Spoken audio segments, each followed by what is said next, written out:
Dajahao, my name is Garrick, and welcome back to Taiwan, Laowai. Also, Happy New Year! It is New Year's weekend as we speak. In 2 days, it will be 2024. I'm gonna do a couple things to celebrate, but the first thing I want to do is do another market meals because it's been a hot second. And it just so happens that in Taiwan, one of the classic foods you're supposed to eat on New Year's are dumplings. There's like some symbolic meaning behind that. I'll make sure to find that and put that in post so you can all see what the history and the tradition of that all is. But it also means that we've got the perfect excuse to make a whole lot of dumplings. I've made dumplings a few times before. It's in some ways challenging, but in some ways very easy.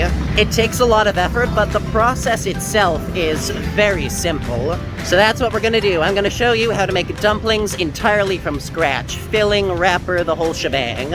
So the kind of dumplings I'm gonna be making are pork and kimchi dumplings, because I've got a bunch of leftover kimchi in my fridge that I need to use up. But obviously you can take the principles in this recipe and apply them to any kind of dumpling you so wish, any kind of filling. Of course, I say a recipe, but you know me, it's probably gonna be more just throwing stuff in a bowl until it all comes together. But I'm sure that'll still be helpful. Alright, enough nonsense from me. We're heading down to the day market. We're gonna get ourselves some fresh ground pork and a couple other things to put in our dumplings. So I will see you when we get there. Peace.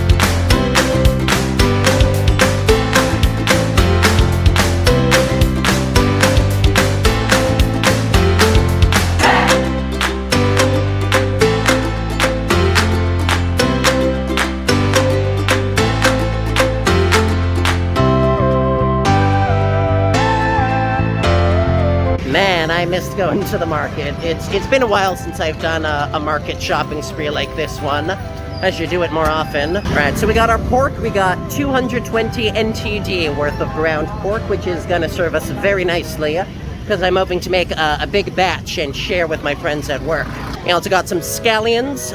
We got some garlic because I was running low on both of those, and those are both going to be necessities for these dumplings. And we also got a few wax apples for me to nosh on because I have not eaten anything all day and I should probably fix that. Overall, a resounding success, but we are not going to make the dumplings just yet. It's going to be in a day or two. I do have other New Year's celebration thingamajigs going on, so I don't want to waste all day working on dumplings and then have no energy left for the fun stuff. Not to worry though, I will see you later in this video, as in immediately so, for when it is actually time to make the dumplings, so you won't miss anything. Right, that's enough from me. I'm gonna get some food in my belly, I'm gonna relax, and I will see you when it is dumpling time. Several days later. Alright lads, welcome back and Happy New Year! It's January 1st, 2024, it's a new start, it's a new day, and it is time to make some dumplings. So first thing we're gonna make is the dough for the dumpling wrappers, because I think that has to rise for like 30 minutes or so. That might be completely wrong, but it feels right, so we're doing that first. Now don't be intimidated, because dumpling dough is very easy. All you need is flour, salt, and water. There are probably recipes that could give you exact proportions of each ingredient, but you know me, I like to fly by the skin of my pants. That's not the expression, but I'm sticking with it. Now we're gonna try and make a lot of dough because we have a lot of pork to use up for the filling. So I'm gonna say we're gonna start with this much flour, and see where that takes us. Toss in a generous sprinkle of salt as well. Maybe throw in a touch more flour, because I think we might need a little more. Add some water for the wet. Now we literally just mix it all together. We start with a spatula, we will move to our fingers as it gets clumpier. You will have to add more water and adjust as you go along until you get the what's what I'm looking for? The texture that you are looking for. It's a very touch and go process. You want to add a little at a time so you don't risk putting too much flour or too much water. Essentially, you want to end up with a dough that holds together and that's still a little sticky but isn't like macerated in fluid. Yeah, you just add in stages, and as you see, it's starting to clump together more and more. We are definitely getting close to where we want to be. You see, it's sticking together. It's kind of sticking to my fingers, but not really. And you basically keep on adding and mixing until you've ended up with something little like this. You see how it's still touch sticky, but it does pull away from my fingers. And it's okay if it's still a little sticky, because remember, we will be adding flour when we roll this out into dumpling wrappers. So we're just gonna cover that with plastic wrap and pop it in the fridge for about 30 minutes. I'm honestly not sure if the proofing step does anything for dumpling wrappers, considering that there's no yeast or leavening or anything in it, but it sort of feels right. I don't know. We are not people who work with a recipe here, what can I say? Right, I'm gonna wipe down the counter super quick, and then it will be time, while the dough is proofing, to make our stuffing. Alright, so we have our ingredients assembled. We have, of course, our pork, our ground pork. We've got our garlic and scallions. We got more garlic here that I need to use up. Our kimchi, because we're making pork kimchi dumplings. And for a kick of heat, these are hot Thai chilies that I have sort of pickled in soy sauce and rice vinegar to keep them, because I usually have a lot of extras when I buy them, and I don't know what to do with them. I can already taste how well these flavor combinations are gonna go together. It's gonna be great. First step is the easiest. You just gotta get your pork in that mixing bowl. And in case you can't tell, yeah, this is quite a bit of pork. I may need to make more dough. That is a lot. Once that's taken care of, it's time to chop. We're gonna start with the scallions. We're gonna use this whole batch because, again, we've got a lot of pork to cover. Give them a nice rinse. Get all the dirt off because they grow in the soil. By now you should know how to work with scallions. Chop those ends off. You also want to chop the ends off up here because the tops of the scallions can get a little grody. And then you just go to town.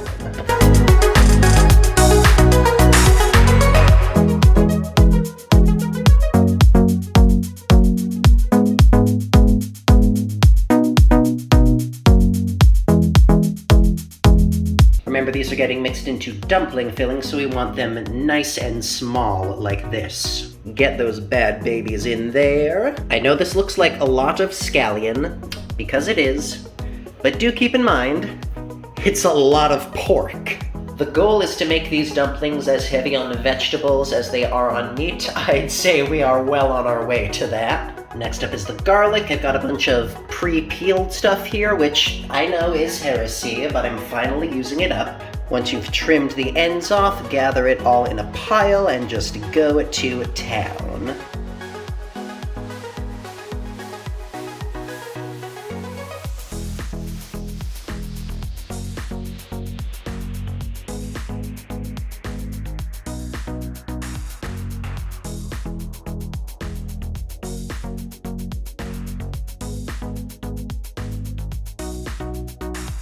Alright, we've got it into a nice fine mince. That should mix in very well.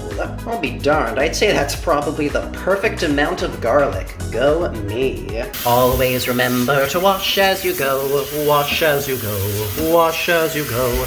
Always remember to wash as you go, or you will hate yourself. Alright, quick wipe down to make it more presentable, and now it's time to tackle this kimchi.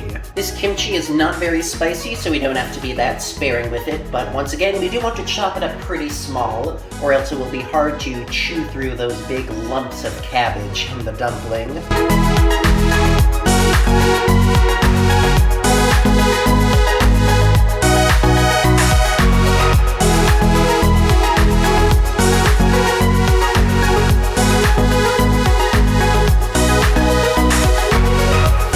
Alright, I'd say that's looking pretty well pulverized. I am very quickly realizing that I severely underestimated how much dough I would need. Oh boy. And last but not least, our pickled Thai chilies. And remember, these things are freaking strong, so we do not want to go overboard. 5, I think, should be enough. First things first, cut off the ends. Slice them in half so you can scoop out the seeds. Boop. The chili fume's already getting to me, that's not a good sign. And then, once again, chop them into into tiny pieces.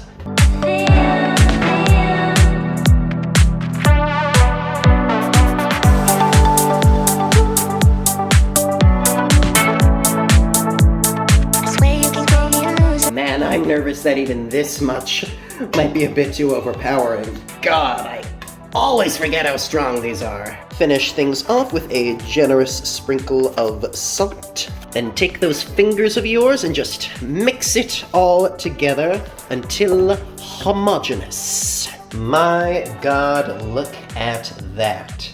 That is gonna make some darn tasty dumplings, I'll tell you what. God, I'm still a little scratchy from the chili fumes. Whew, those were intense. But okay, we've got our dough, we've got our filling. Now comes the hardest part. Making wrappers. I would honestly recommend using pre-made wrappers if you can find them. There is an art to this that is very tricky. Unfortunately, dumpling wrappers are not widely available in Taiwan. I've looked for them a bunch of places and could not find them. I guess they figure everybody just makes their own from scratch anyway, so why bother? But so be it. It just means putting in a little extra elbow grease for homemade dumplings. Nothing wrong with that. Right, starting things off with a clean cutting board and a thin layer of flour dusted on top. This is to keep the dough from sticking as you work it. Alright, so get your dough out of the bowl. Make sure none of it is left sticking behind. Plop it down on your floured surface. You can also do this straight on your countertop if it's clean enough. I do not trust this kitchen well enough for that. And right away, go to soak your bowl to make sure all that dough left behind gets cleaned up easily. Alright, so to make wrappers, the basic process is we want to divide this dough into a bunch of, let's say maybe 4 sections, roll those sections out into logs, and then slice those logs up into little balls that we can press down into wrappers. First things first, let's make sure it's got floured all over so it doesn't stick like bejesus. You can cut or tear the dough to separate it. I'm going to tear it. Alright, we got ourselves 4 roughly even balls of dough that we can roll into logs. We're going to do them one at a time. Make sure to cover the ones you're not using with plastic wrap or maybe a towel just to make sure they don't dry out on you. And just like that, we're going to take this, we're going to roll it into a log. Remember not to be too rough with it, because the rougher you are, the more gluten it develops and the harder it is to work after the fact. This technique I found is helpful to this little twisty blah, blah, blah, blah.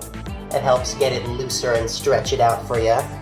Does not go evenly though, so make sure it stays about the same thickness all throughout, or you are going to end up with wrappers of uneven size. Okay, I'd say that looks pretty decent as these things go. Alright, so once again, you can do this a lot of different ways. You can tear, you can slice.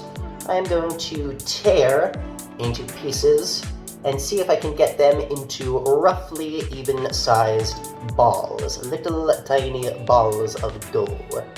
And each of these balls will become one dumpling wrapper. You can see this is why we keep the dough a little loose and a little sticky beforehand, because if we put too much flour in at first, then it's very easy to overwork. It gets too much flour, the gluten develops, it doesn't hold to itself anymore, and you can no longer shape it the way you want to. So definitely keep your dough loose at first, so you have the opportunity to add more flour as needed. Alright, not bad. We got ourselves 8 mostly even little balls for dumpling wrappers. Go us. Now I just slip those back under the plastic wrap and repeat with our remaining dough balls. As you work, the flour on your cutting board will get used up, so make sure to keep your flour nearby in case you need to add more to prevent further stickage.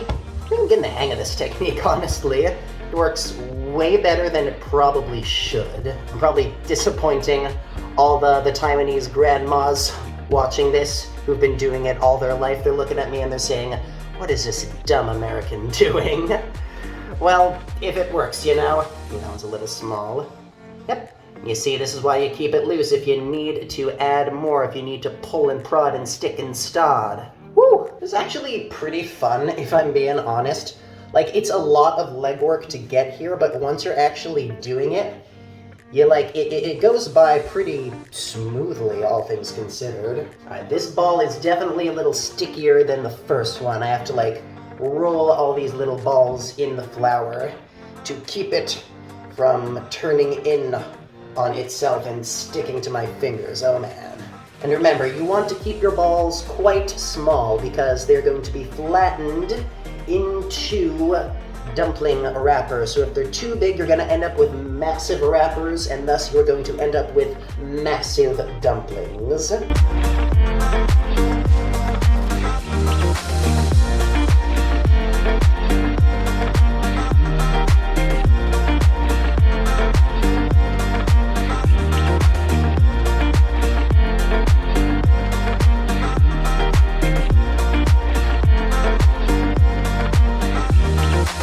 Still very sticky, my goodness. Ugh. Right, I'm definitely still not perfect on my sizing. These are definitely coming out different sizes. Some are a little smaller, some are a little bigger, so we're gonna have unevenly sized dumplings, I'm afraid. So we're just gonna have to pay a little more attention to that during the cooking process, make sure the big ones get cooked all the way, make sure the small ones don't overcook, you know?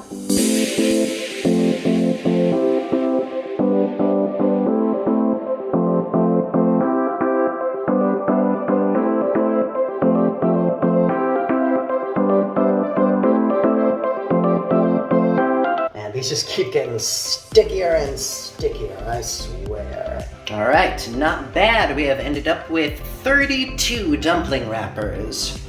Woo! One problem is that's definitely not going to be enough wrappers for this much filling. We are gonna have to make more wrappers next week. Oh boy. Whatever, at this point we're basically all ready to go. It is time to make the dumps. Alright, so we're adding a bit more flour to our board because these balls are still a bit sticky. So we're going to do this a two-handed approach. First hand, we're going to take our dumpling wrapper, take the, whatever this part of our hand is, the end of the palm, and we're just going to press down. Whoop! And if you can see, it sort of flattens it into a nice little wrapper on my finger. And this is, oh god, this is why you need your flour, because otherwise it sticks like a mofo. Oof. It's a process. It is a process. It is tricky to get perfectly, but just massage it, stretch it a little. This is where you don't have to worry as much about the gluten, because we are at the end of the shaping. So be sure to pull it out at the ends so the sides don't get too fat. It takes a little patience and a little work to get it perfect. Obviously, this is not a perfect circular dumpling wrapper, but it will do us for now. Flip it on both sides. Ugh. I'm gonna call that okay. The next thing we want to do is we want to reach into our pork mixture, take a little dollop of our filling, smack it in the center. So you want to be careful with how much filling you put in. If it overfills, it will be catastrophic. This is probably a bit too full for a dumpling this small, but I always like to overfill my dumplings, so we're just gonna wrap it over, gonna pinch the top shut, make sure you hit all the edges, and then twist and twist and twist and twist. And would you look at that? We have ourselves a dumpling. And yeah, that is the process. Just keep doing that until you have yourself a bunch of little dumplings. Boop. Yeah, it helps to squash it nice and flat, so you can really get it out, because the flatter you make it, the more surface area you can manage, the more filling you can fit inside. And we all know that the best dumpling is a dumpling with lots of filling. Alright, this one's turning out a lot better. So we've got a nice little space on all the edges. We're going to turn it this way for ease of access, flip it over from the top to the boop, seal it shut, get that dough pressed into itself, and twist, twist. Make sure there are no pockets for the filling to leak through, and twist off and pleat if you are talented at pleating, which I am not, but I will do my best. And we have ourselves another dumpling. Right, I'm discovering in the process of doing this that I made a lot of these balls a little too small. Not only can they not fit much filling, but they are hard to smash out properly because there's just not enough surface area. So that's my lesson learned. Next time I do this, make the balls bigger. I'm sort of hitting a rhythm, I think, a rhythm that works really well. The trick is to keep your work surface and your hands floured as you go. Otherwise, the dumplings will stick to everything. It will be impossible to shape them. So keep your flour close at hand and restock it whenever you so need. It makes your life a million times easier. Ooh, that's a nice one.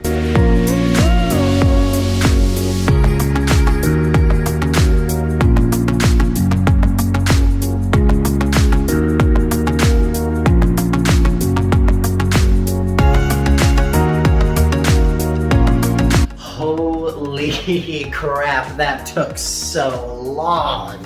Yeah, so fair warning, this is a weekend activity sort of deal. That took me like an hour and a half to stuff all those bad boys. Like I said, it's simple to conceptualize the recipe and what you have to do, but actually putting it into practice for each individual dumpling, it takes a little practice. I'm still like a D student at best. I am not good at stuffing these things. But hey, at least we do, in fact, have our dumplings now.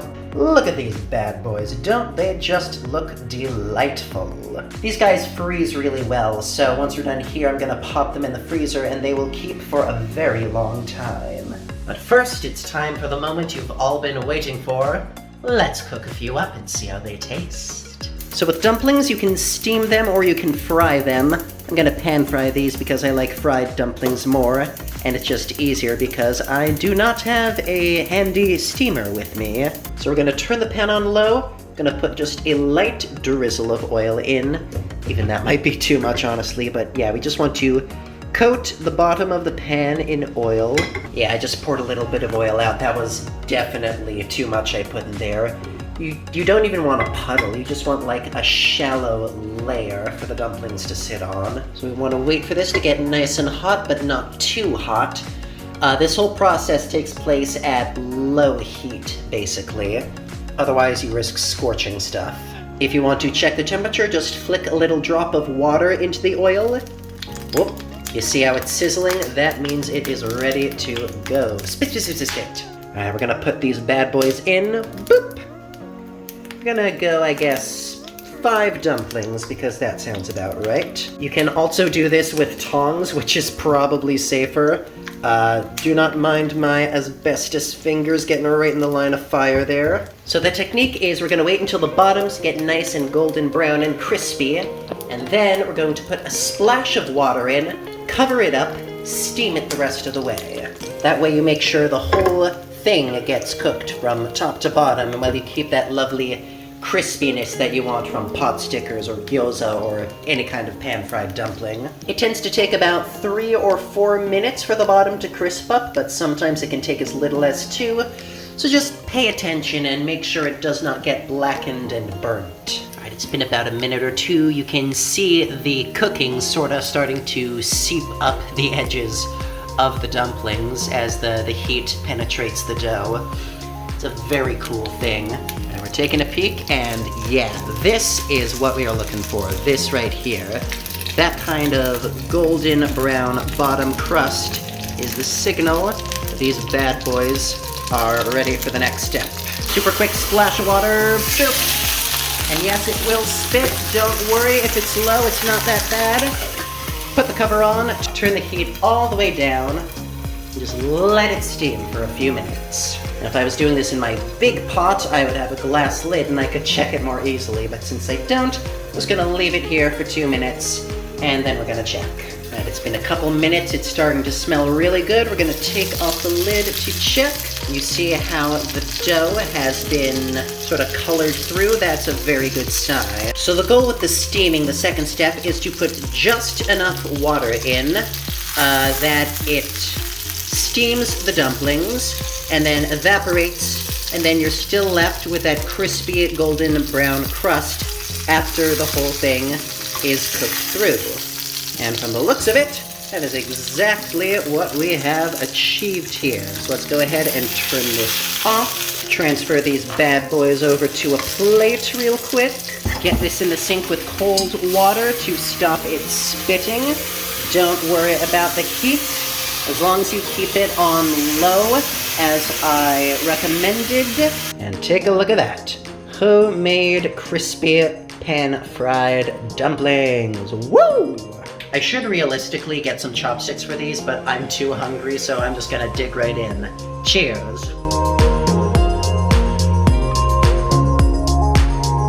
Heck yeah! Well, that comes together very nicely. There's that sharpness from all the alliums we put in, the scallion and garlic. You get that pop of heat from the chilies, but it's not overwhelming, which is just what I wanted. And yeah, I think I'm sensing a little of the kimchi as well, the kind of fermented spice in the background. That's pretty much perfect. One improvement is I do think it could use a little more salt. The pork itself doesn't feel quite as seasoned as it could be. That's the tricky thing about seasoning raw meat. You're never quite sure you've done it right until it's already cooked. But hey, that's what soy sauce is for, right? Alright, this was a lot of work. It took a lot of patience. Alright, this was a lot of work. It took a lot of patience. I messed it up again. This was a lot of work. It took a lot of patience. But I think it paid off in the end because these are really darn good. So Happy New Year once again. 新年快乐, as they say in Chinese. I'm putting the rest of these dumplings in the freezer for when I get peckish for them again, and they will keep me satisfied for quite a while to come. Again, if you want to make this recipe, I would recommend buying dumpling wrappers just for the ease of it. It will give you a lot more consistency than what I'm working with here. But if you want to make the wrappers yourself, that's also doable. Just follow the steps I showed you and be prepared to struggle a bit. I will be perfectly honest with you there. It takes a bit to master. I'm still an apprentice, but we'll get there together. So once again, thank you for joining me at Taiwan Lao Wai. Be sure to like, comment, subscribe, smash the bell, share with your friends, all that good stuff. And as always, I will see you next time. 再见. Bye-bye!